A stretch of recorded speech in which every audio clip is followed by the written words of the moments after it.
Alright, take 4. I have COVID, I'm sick, and I'm losing my patience in this microphone shit. I'm gonna have to buy another one. Maybe I just haven't used it in a while, and that's why it's kind of going to shit, but, whatever.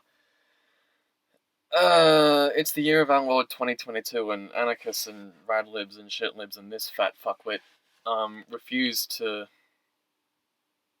They keep going on about fucking tankies and other shit like that. I don't know what the fuck that means. Look, let's be honest, tanky just means anyone left of Bernie Sanders. Claiming some bullshit about libertarian socialism and the need to oppose authority and all that shit. They also refuse to read On Authority by Engels. I have read On Authority by Engels because I'm not a fucking loser. And also because it's like a page long.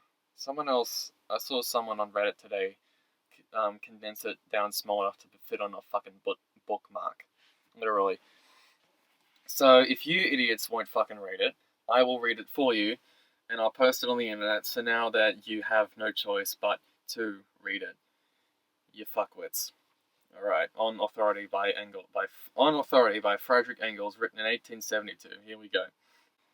Put some fucking video game footage in the background, so you have to pay attention now. I'll keep your attention, hopefully. Read out by an angsty Marxist-Leninist who has COVID, and is really tired of liberals.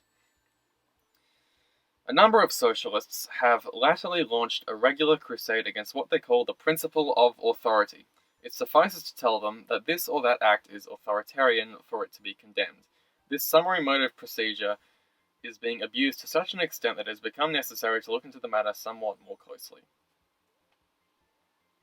Authority, in the sense in which the word is used here, means the imposition of the will of another upon ours. On the other hand, authority presupposes subordination.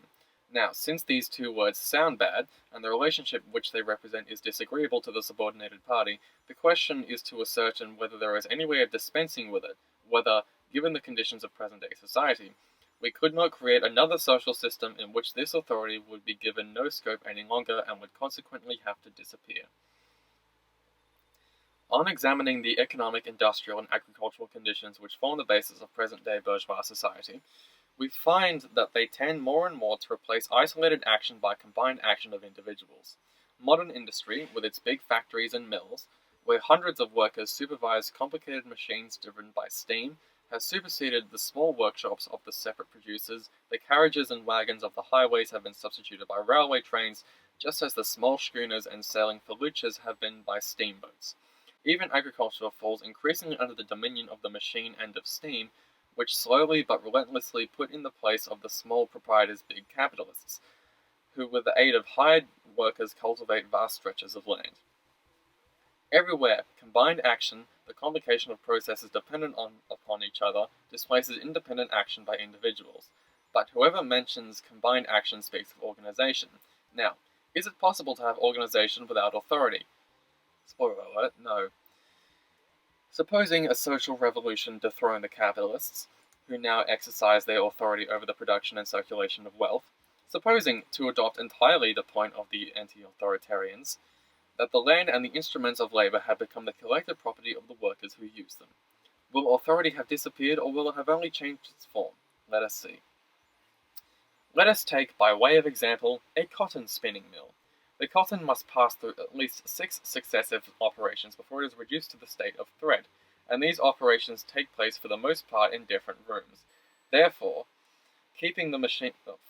keeping the machines going requires an engineer to look after the steam engine, mechanics to make the current repairs, and many other labourers whose business it is to transfer the products from one room to another, and so forth. All these workers, men, women, and children, are obliged to finish and begin their work at the hours fixed by the authority of the steam, which cares nothing for individual autonomy. The workers must, therefore, first come to an understanding upon the hours of work, and these hours, once they are fixed, must be observed by all without any exception. Thereafter, particular questions arise in each room and at every moment concerning the mode of production, distribution of material, etc., which must be settled by decision of a delegate placed at the head of each branch of labour, or, if possible, by a majority vote, workplace democracy. The will of the single individual will always have to subordinate itself, which means that questions are settled in an authoritarian way. The automatic machinery of the big factory is far more despotic than the small capitalists who employ workers have ever been. At least with regard to the hours of work, one may write upon the portals of these factories, "Leave, ye that enter in, all autonomy behind." If man, by dint of his knowledge and inventive genius, has subdued the forces of nature, the latter avenge themselves upon him by subjecting him, insofar as he employs them, to a veritable despotism independent of all social organization. Wanting to abolish authority in large-scale industry is tantamount to wanting to abolish industry itself, to destroy the power loom in order to return to the spinning wheel. Let us take another example, the railway. Here too the cooperation of an infinite number of individuals is absolutely necessary, and this cooperation must be practiced during precisely fixed hours so that no accidents may happen. Here, too, the first condition of the job is a dominant will that settles all subordinate questions, whether this will is represented by a single delegate or by a committee charged with the execution of the resolutions of the majority persona interested. In either case, there is a very pronounced authority. Moreover, what would happen to the first train dispatched if the authority of the railway employees over the honourable passengers were abolished? But the necessity of authority, and of imperious authority at that, will nowhere be found more evident than on board a ship on the high seas. There, in the time of danger, the lives of all depend on the instantaneous and absolute obedience of all to the will of one. When I submitted arguments like these to the most rabid anti-authoritarians, the only answer they were able to give me was the following: "Yes, that's true, but there it is not the case of authority which we confer upon our delegates, but of a commission entrusted. These gentlemen think that they have changed the names of things, that they have changed the things themselves." This is how these profound thinkers mock at the whole world. We have thus seen that, on the one hand, a certain authority, no matter how delegated, and, on the other hand, a certain subordination, are things which, independently of all social organization, are imposed upon us together with material conditions under which we produce and make products circulate. We have seen, besides, that the material conditions of production and circulation inevitably develop with large-scale industry and large-scale agriculture, and increasingly tend to enlarge this scope of this authority.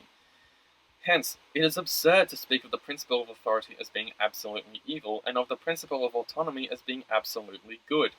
Authority and autonomy are relative things whose spheres vary with the various phases of development of the society. If the autonomists confine themselves to saying that the social organization of the future would restrict authority solely to the limits within which the conditions of production render it inevitable, we could understand each other, but they are blind to all facts which makes the thing necessary and passionately fight the world.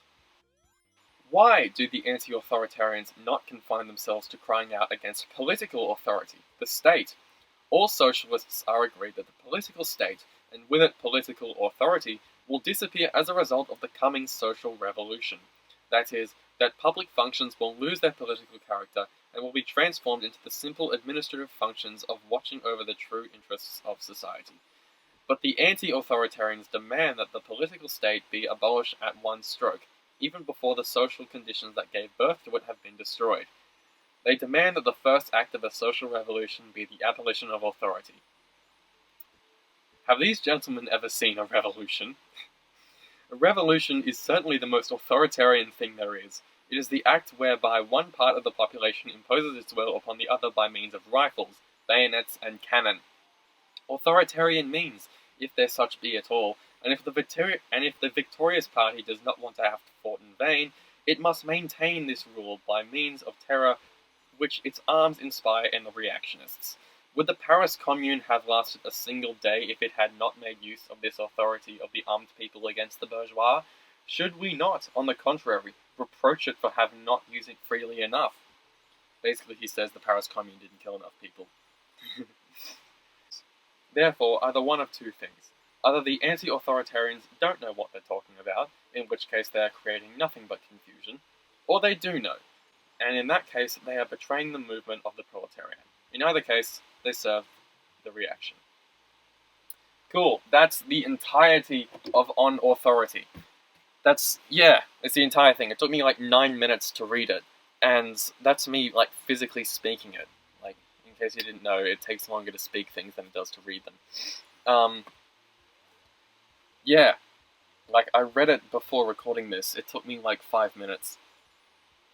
And you motherfuckers won't even do that, but whatever. I've done it. I've read it out for you now, and now it's audiobook form. Now you have no reason, no excuse to not have, like... Now you have no excuse to, LARP around the idea of being a libertarian socialist. There's no such thing as a libertarian socialist. There's no such thing as an authoritarian socialist. It's just socialism.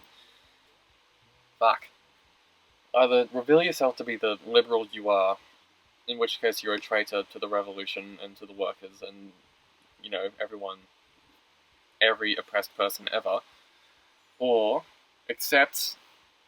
realize that what Engels is talking about is true, it always has been, and probably always will be, as long as capitalism exists, and embrace Marxism-Leninism. That's all there is to it. Okay, thanks, bye. I'm gonna go drink and try not to die of COVID. Like and subscribe.